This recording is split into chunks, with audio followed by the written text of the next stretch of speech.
Merci David. Donc moi j'ai décidé de vous parler, bon je suis journaliste, alors je fais des enquêtes, je ne suis pas scientifique, je ne suis pas artiste. Je vais vous parler de la présence, parce que c'est une notion un peu transversale que l'on retrouve dans les deux réalités, en l'occurrence, la vraie réalité, si on peut dire, et la réalité virtuelle. C'est-à-dire on a besoin d'une nouvelle sémantique, de nouvelles notions pour pouvoir décrire les sensations qu'on ressent lorsqu'on est dans la réalité virtuelle. Ça passe. Donc, je vais commencer par une définition, parce qu'en fait, la présence, c'est quelque chose qui est déjà assez connu de la VR Pro, sachant qu'aujourd'hui, c'est vrai qu'on est un peu dans la VR qui s'adresse maintenant un peu au grand public, ça commence à venir de plus en plus, mais la VR existe depuis les années 90, et en l'occurrence, la VR est déjà utilisée dans le milieu de l'industrie, l'aéronautique, etc. Et là, en l'occurrence, j'ai commencé par une définition justement de quelqu'un qui vient de la VR professionnelle, donc d'Asso Systèmes. Et alors, j'aime bien parce qu'il corrèle vraiment l'idée de réalité virtuelle et de présence, puisqu'il dit par exemple, se sentir présent dans une pièce vide, c'est de la réalité virtuelle. Et ne pas se sentir présent dans un bel environnement, c'est pas de la réalité virtuelle. En gros, quel que soit même si on est dans un endroit très sophistiqué en termes de contenu, ça ne veut pas dire qu'on va avoir cette sensation de présence. Donc ensuite, moi, ça, c'est ma définition. Bon, évidemment, la présence, c'est la sensation d'être là. Alors, ça paraît être la palissade un petit peu. Mais là, il s'agit évidemment dans un environnement virtuel. Et alors, ce qui est très important pour moi, c'est la perception de son propre corps. C'est-à-dire ce qu'on appelle la proprioception. Mais je pourrais aussi parler de multimodalité, c'est-à-dire d'avoir plusieurs éléments de perception, en l'occurrence, je ne sais pas, on peut voir visuel, auditive, effectivement percevoir son propre corps, c'est-à-dire le voir, l'haptique, etc. Et cet ensemble d'éléments vous permettent de vous sentir immergé. Donc en fait, justement, le corps est vachement important. Pardon. En l'occurrence, il fallait, avant de traiter de la présence dans la réalité virtuelle, il fallait déjà se mettre d'accord sur la présence dans le réel, en fait. Et donc, il y a un chercheur, en l'occurrence un professeur en neurologie qui s'appelle Damasio, qui a écrit un livre qui s'appelle L'erreur de Descartes. Il faut être fort déjà pour écrire ce genre de bouquin. Qui met une fin, en fait, qui met fin à la division arbitraire du corps et de l'esprit. Pour lui, c'est un tout, en fait. Donc, en l'occurrence, il a donc défini, j'en parlerai après, donc là par exemple, il y a une personne qui est en pleine crise de présence, je me suis amusé avec cette idée-là, c'est-à-dire que bon, on voit bien qu'il marche sur un plancher, il fait attention, donc il sent son corps, et puis il ressent la présence. Donc en fait, la présence, c'est une notion qui est apparue après les années 90, c'est-à-dire après les premiers appareils. Et il y a eu plein de définitions différentes. Alors, par exemple, Lombard Editon, The Sense of Being Here, téléprésence, Phenomenal sense of being here in the virtual environment. Il y a des variations. En l'occurrence, il y en a certains qui estiment que la présence est ressentie quand il y a une autre personne. On parle de la téléprésence, c'est-à-dire c'est l'idée d'être transporté et d'avoir d'être transporté virtuellement dans un autre endroit. Donc en fait, il y a eu une revue qui s'appelle Présence, justement. Alors je l'ai appelée l'usine à présence parce que c'est un ensemble de publications autour de cette notion. Alors, on voit qu'il y a notamment des Français qui ont publié dedans. C'est une publication qui est aux éditions du MIT, en fait, qui a été créée en 92. Et on voit qu'il y a énormément de papiers qui ont été publiés autour de cette notion. Ça s'appelait donc Présence Téléopérateurs and Virtual Environment. On a des Français notamment, là par exemple, ça c'est 2014, donc qu'on a adressé Could the virtual human be used to explore excessive daytime in sleepiness, donc des publications là autour de l'univers médical.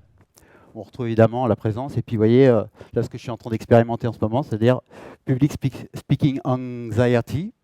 Donc voilà, ce sont des différentes donc des publications, c'est vraiment une source. À peu près toutes les publications référentes on les trouve là-dedans. Dans Présence, on trouve plein de choses super intéressantes, notamment ça. Donc en pensant que le corps comme un canal d'information, un dispositif d'affichage ou un dispositif de communication, nous arrivons à l'idée du corps comme une sorte de simulateur pour l'esprit. Mais comme dans un simulateur, le software et le hardware ne peuvent pas être séparés. Ils contribuent tous deux à la fidélité de la simulation. Donc là, on retrouve Damasio, c'est-à-dire, même si ce soir on traite du cerveau, finalement, Damasio, lui, il traite du corps comme un tout. Justement, donc, Damasio, donc, il avait défini toujours le soi, donc le proto-soi, c'est donc la carte du corps. Le soi noyau, c'est une entité transitoire, c'est-à-dire c'est la rencontre, c'est le soi qu'on développe quand on rencontre les objets. Mais ça, c'est dans le réel, hein, j'entends, hein, c'est pas dans la réalité virtuelle. Damasio, il n'a jamais parlé de la présence dans la réalité virtuelle, mais par contre, son travail a été utilisé. Et le soi étendu, ou le soi autobiographique, c'est les choses qu'on valide, les choses qu'on enregistre pour se définir au fur et à mesure de la progression dans la réalité, en l'occurrence. Et donc, justement, ce qui est assez amusant, c'est qu'il y a des chercheurs qui ont repris exactement Damasio, sauf qu'ils ont remplacé le soi par la présence. Et donc, ils ont parlé de proto-présence, de présence noyau. À gauche, il y a la publication, en l'occurrence. Donc, finalement, la proto-présence dans la VR, parce que si dans la réalité virtuelle, c'est le degré d'incarnation, puisqu'on parlait de carte. Là, en l'occurrence, c'est la possibilité de s'identifier. C'est-à-dire le soi, être ou ne pas être, finalement, dans la réalité virtuelle. La présence noyau, c'est les attentions sélectives opérées par la perception, c'est-à-dire soit versus le monde extérieur, ou plutôt exactement, finalement, quelles vont être les perceptions auxquelles on va avoir accès au travers de cette VR. Et la présence étendue, c'est évidemment l'impact des événements qu'on va vivre dans la réalité virtuelle sur le soi. Et donc, du coup, finalement, ça va nous permettre aussi d'identifier, ou plutôt de qualifier la qualité de l'immersion. C'est-à-dire, finalement, quand je suis dans cette réalité virtuelle, dans cette simulation, de quoi je dispose pour être, quel lien je peux tisser avec l'altérité ou avec les objets ou les autres, entre guillemets, les avatars en fait, que je vais rencontrer. Et est-ce que c'est signifiant ou correctif? C'est-à-dire, est-ce que ça va changer quelque chose en moi, finalement? Ce qu'il faut savoir, c'est que le tout premier, la proto-présence, ou tout simplement ce dont on parlait avec le proto-soi, c'est très important parce que ce que dit Damasio, c'est que en fait, la conscience, ou en tout cas la conscience de soi, s'est développée beaucoup pour la survie en fait. Hein. C'est-à-dire en fait pour la sécurité en quelque sorte. C'est-à-dire qu'à partir du moment où on arrive à se définir, à avoir la carte de soi, on est plus en maîtrise et donc on est plus en sécurité. Et le problème, c'est que justement, dans la réalité virtuelle, parfois, on n'a pas beaucoup de cartographie de nous-mêmes. Notre corps est mal représenté. Et du coup, ça crée des malaises. Et donc, je vais justement traiter cette idée du malaise. Pour moi, donc, je vais parler de la nausée, parce que c'est quelque chose que ressentent beaucoup les gens dans la réalité virtuelle. Et on va voir qu'en fait, c'est les deux faces d'une même pièce. Donc là, c'est donc Brendan Iribe, c'est le CEO d'Oculus. Et alors, il a dit au tout début, quand ils ont commencé à concevoir Oculus, il a dit les gens sont prêts à faire beaucoup d'efforts pour la technologie, mais la nausée n'en fait pas partie. Parce qu'effectivement, ils se sont rendus compte, et lui, alors particulièrement, parce qu'il était le plus sensible du bureau, justement, à ce problème. Là, j'ai retrouvé un truc assez marrant.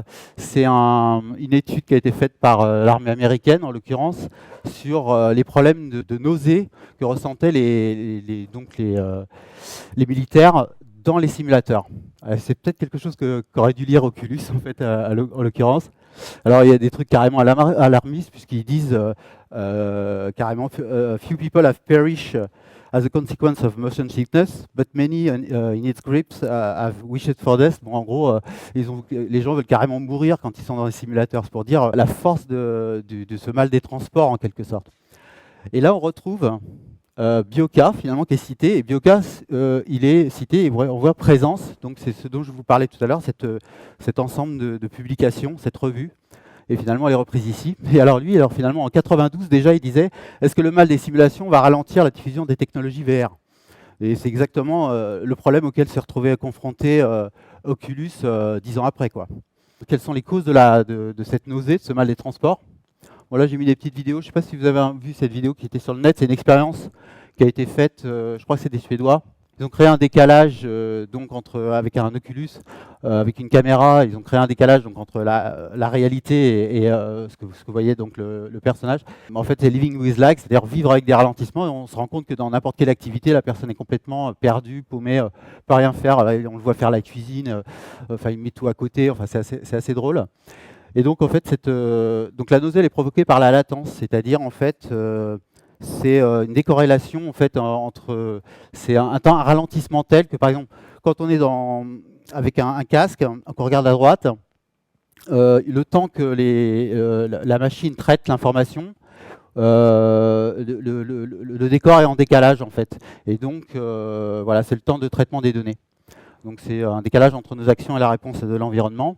Les chercheurs ils parlent d'une latence idéale, c'est-à-dire un temps de réponse qui sera entre 4 et 7 millisecondes. Et déjà, par exemple, pour un jeu vidéo, par exemple, à 60 images secondes, on est à 16 millisecondes entre chaque image. Et ensuite, il faut rajouter l'interface, éventuellement l'écran, l'affichage, le temps de rafraîchissement des pixels. Bon, bref, c'est rare de tomber aujourd'hui avec n'importe quel appareil en dessous de 50 millisecondes. Donc, on est quand même encore loin d'une latence qui serait idéale pour la présence.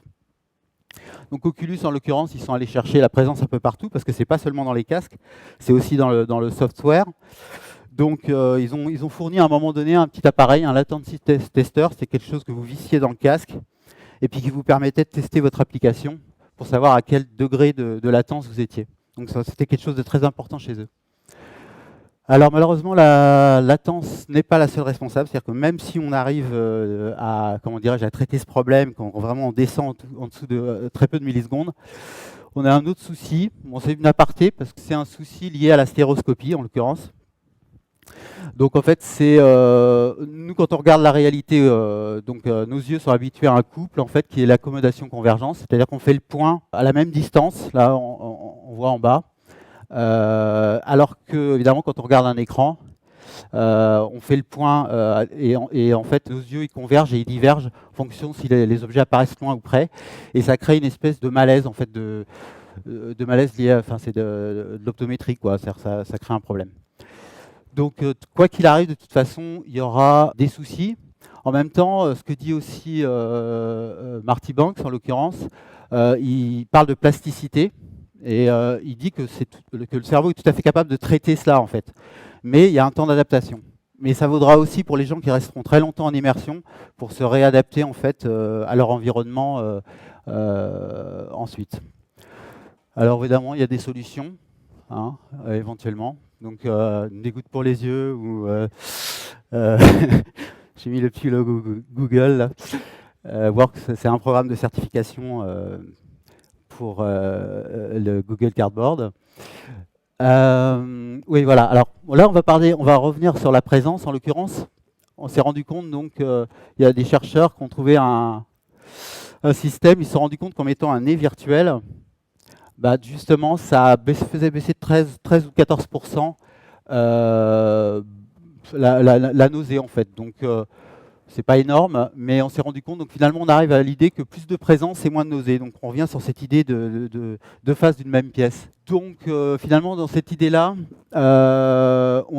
évidemment les marketeurs sont un peu jetés dessus. Ils ont essayé de faire oublier la nausée pour nous parler plus de la présence en l'occurrence, et il y a même un logo pour ça. Et ce logo c'est celui du Sony, là, petit logo pour la présence. Alors là, ils ont carrément, ils l'ont mis carrément en présence de Killer App. Alors, Killer App, normalement, c'est le logiciel qui va faire acheter l'appareil. Et là, carrément, eux, ils mettent la présence comme étant la Killer App. Donc, ça veut dire que la présence, elle est déjà dans le casque. Donc, il n'y a pas de problème. On voit que Unique Selling Point of VR, vraiment, ils mettent vraiment la notion de présence en avant. Là encore, sur pour tout, pour vendre les cas, 75 fps, donc images par seconde, de minimum to have a true sense of presence. On le retrouve ici pour un logiciel, by using the sense of presence. Là, c'est pour des processeurs, donc AMD, Plouf, full presence, etc. Donc on retrouve vraiment cette notion partout en marketing. Alors chez les réalisateurs, là on est plus sur, là on va arriver plus sur l'idée de tromper en l'occurrence le cerveau. Donc là, c'est Chris Milk, un réalisateur qui a beaucoup travaillé sur la réalité virtuelle. D'ailleurs, il y a une appli que vous pouvez télécharger qui s'appelle VRSE. Et il y a des exemples de son travail qui sont très bons.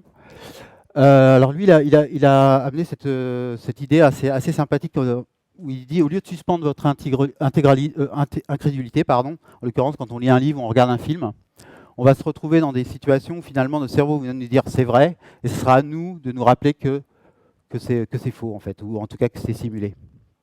Mais finalement derrière ça, il y a une personne, en l'occurrence Mel Slater, donc, qui est professeur de recherche à l'Université de Barcelone, et il reprend exactement la même idée, où c'est plutôt, je pense, Chris Milk qui reprend cette idée. La présence cognitive est signalée lorsqu'on lit un livre, on regarde un film ou on joue à un jeu vidéo.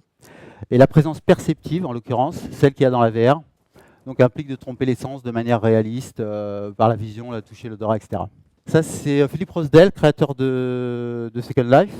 Lui, je trouve qu'il a un truc assez sympa. Il dit « La réalité virtuelle est une expérience sensorielle dans laquelle les résultats de nos actions sont conformes à nos expériences passées. » Donc là, on retrouve l'idée comment dirais-je, qu'on doit être dans quelque chose de linéaire. C'est-à-dire qu'en fait, on doit pas être surpris. On doit rester dans les mêmes... dans ce qu'on vivait déjà dans la réalité. Facebook va encore plus loin là, lors du F8, puisqu'il dit, en fait, il met la réalité virtuelle sur le même plan que la réalité, en utilisant les illusions perceptives. Donc All Reality Virtual, c'est juste pour vous montrer qu'en fait, on utilise beaucoup cette idée d'illusion perceptive pour mettre les deux réalités sur un même plan, en fait. Enfin, pour finir, je vous parlerai donc d'un cas d'école, en fait, ou plutôt de l'utilisation de cela. Et il y a un TED, par exemple, là, il y a Stéphane Bouchard, donc c'est un titulaire de la chaire de recherche du Canada. Et lui, vraiment, il a transformé tout son cabinet de psychologie. Il traite tous ses patients au travers de la réalité virtuelle. Et il estime avoir des résultats quasi similaires que lorsqu'il mettait en œuvre comment dirais-je, par exemple des groupes de travail, des groupes de travail réels. Et encore, on retrouve l'idée de tromper, berner, etc. Donc lui, il est vraiment. Je vous invite à voir son travail. Il produit beaucoup comment dirais-je, de publications, en l'occurrence en français, et on retrouve toujours cette présence un peu partout. Voilà, bah, c'était juste pour vous introduire sur la notion de présence. Et voilà, j'en ai fini. Et je vais bientôt vous